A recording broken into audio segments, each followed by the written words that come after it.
قاف طا با جیم دال، یہ 5 حروف قلقلہ ہے۔ قلقلہ کا معنی ہے کہ اس میں آواز تھوڑی سی ہلتی ہے، وہ اپنے مخرج میں ٹکر کھا کر آواز تھوڑی سی ہل جاتی ہے، جیسے اب، اب، اب، بج، بج، بج، صد، صد، صد، قط، قط، قط، جق، جق، جق۔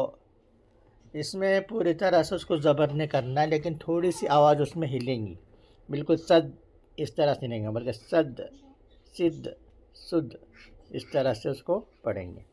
تو اسی کی جو نیچے جو مشق ہے دیکھیے، یج ال، یج میں تھوڑی سی آواز یہ اور یہ، یج اس میں تھوڑی سی آواز ہلیں گی، لیکن آگے ال لام ہے اس پر جزم ہے، لیکن اس میں آواز نہیں ہلیں گی، اس میں قلقلہ نہیں ہوگا۔ یج ال، لقد دال میں تھوڑی سی آواز ہلیں گی، اس میں قلقلہ ہوگا۔ خلقنا، خلقنا، خلقنا، اس میں قاف میں تھوڑی سی آواز ہلیں گی۔ اطعمنا، اطعمنا، اس میں طا میں تھوڑا آواز ہلیں گی۔ نقعا، بروج، بروجی ہے، اس میں اگر یہاں پر وقف کریں گے تو اس میں اس پر جزم آئے گا، تو اس کو پڑھیں گے بروج۔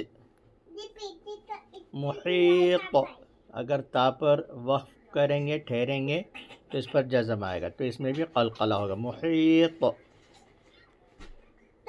اہدنا، اس میں کوئی قلقلہ نہیں، اس لیے کہ 5 حرفوں میں سے نہیں، قلقلہ کے 5 حرفوں میں سے نہیں، اور صرف ان 5 حرفوں میں ہی قلقلہ ہوگا، قاف طا با جیم دال۔